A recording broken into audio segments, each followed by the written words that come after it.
Greetings, dear friends. Your support is our strength. Don't forget to like, subscribe, and share this video. This helps the growth of our channel. Write comments because feedback is very valuable to us. And now to the most relevant world news. Let's go! Trump's panel sharply criticized Volodymyr Zelensky, stating that the Ukrainian leader could face very big problems if he tries to revise the agreement on rare earth metals. Trump hints at a third presidential term. There are ways to bypass the US Constitution, he stated. Swamp exercises, NATO. The alliance's equipment once again fails in Lithuania. Zelensky prepares for elections. Kyiv plans to hold a vote after the ceasefire. Hello, friends. This is Channel 8 again with your host, Sergei Ruskik. Let's talk about the main issues. Trump warned Zelensky of big problems due to rare earth metals in Ukraine. Donald Trump sharply criticized Volodymyr Zelensky, stating that the Ukrainian leader could face huge problems if he tries to somehow revise the agreement on rare earth metals. So what is the essence of this conflict? The deal has already been agreed upon, but according to Trump, Zelensky wants to revise it. But all of this was expected. The US president believes that Kyiv is using this issue as a leverage for joining NATO, which, in his opinion, is unrealistic. He understands that he will never become a NATO member, but still tries, Trump stated. Why is this so important? Rare earth metals are critically important for the high-tech industry and the defense sector. Ukraine, however, possesses large reserves and control over them, is a strategic interest for the United States of America. If the deal falls through, it could worsen relations between Washington and Kyiv. And what next? Zelensky's response: so far, Kyiv has not officially commented on Trump's threats. And the US reaction: if Trump returns to this topic, Ukraine might face a reduction in support. Consequences for Ukraine include a complete loss of trust from Western partners and enormous economic risks. Trump gave a very clear signal to Zelensky that the negotiation game could be costly for Kyiv. Trump hints at a third presidential term. There are ways to bypass the US Constitution. Donald Trump, in an interview with NBC, shocked the political establishment by stating the possibility of running for a third presidential term, despite the direct prohibition of the 22nd Amendment to the US Constitution. The key statements from the president are the ways to do this to show that he is not joking. Many people want me to do it, Trump stated. Is he hinting at a third presidential term? There are ways to bypass the Constitution.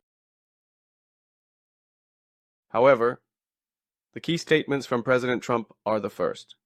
There are ways to do this mysteriously, noted Trump, refusing to disclose any details. Many people want me to do it, he referred to the support of his numerous supporters. He did not directly admit to violating the US Constitution, but implied that legal restrictions could somehow be circumvented.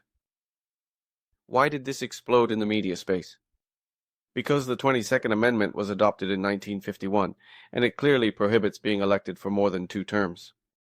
The historical precedent here is that even Roosevelt, who was elected 4 times, did not face such a prohibition.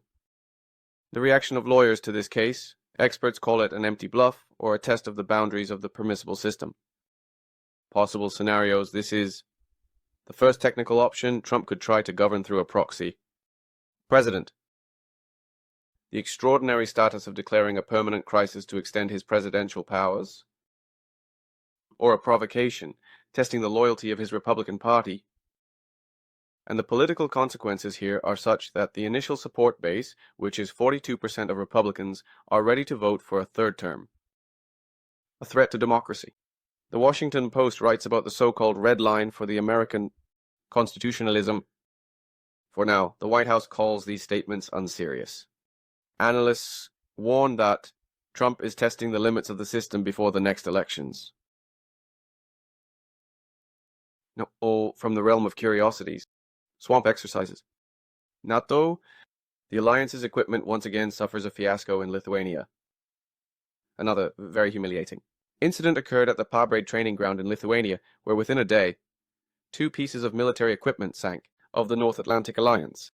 The situation became so serious that NATO Secretary General Mark Rutte was personally forced to go to the scene.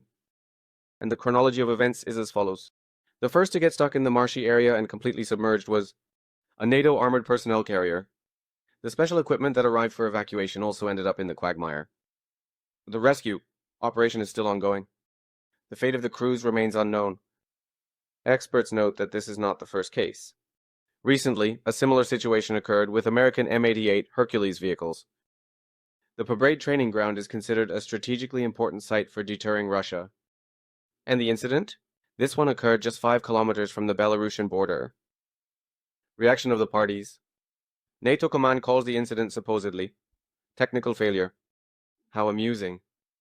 Russian military analysts mock the combat readiness of this alliance. Local residents report increased aviation activity in the area of the training ground. And what are the consequences of this whole story? The continuation of the planned exercises is in question, and there might even be a reconsideration of the entire tactic of using heavy equipment. The blow to the name of Junata as a high-tech military force was so strong that it couldn't be worse. While rescuers try to retrieve the sunken, ill-fated equipment, a logical question arises. And if the alliance cannot handle the Lithuanian swamps, what are the prospects for its ambitious plans in Eastern Europe? Zelensky is preparing for elections. Kyiv plans to hold a vote after a ceasefire. The overdue president of Ukraine, Volodymyr Zelensky, has begun preparations for possible presidential elections, reports The Economist, citing sources in the Ukrainian government. According to the publication, Zelensky held a closed meeting last week, during which he instructed his team to organize a vote immediately after the ceasefire, which according to preliminary estimates could occur by the end of April. What is known about these plans of Kyiv? The election scenario is being considered against the backdrop of a possible end to the active phase of the war. The voting may take place under a ceasefire, but without a full peace agreement. The issue of voter safety and the legitimacy of the elections remains a key challenge. Why is this so important now? Because the legitimacy of power in Ukraine, if the elections do not take place, Zelensky risks facing a domestic political crisis. The support of the West, the USA, and the European Union, they insist on democratic processes despite the war. And what about Russia's reaction? Moscow may use the elections as a pretext to accuse them of likely falsification, which apparently is what will happen. Possible obstacles to these elections. Security. How to ensure voting under the threat of shelling. Second, mobilize troops. Will the military be able to participate in these elections? Third, territories liberated by Russia. Will residents of regions not controlled by Kyiv vote? I think not. What awaits next? And next, will Zelensky publicly confirm his plans for the elections or not? And how will the opposition react, which, in principle, no longer exists? It has been completely destroyed. Will there be other candidates here? Will Ukraine be able to hold any voting if the war continues? Meanwhile, Kyiv is preparing for a possible vote. The question of whether elections will take place under wartime conditions or remains open.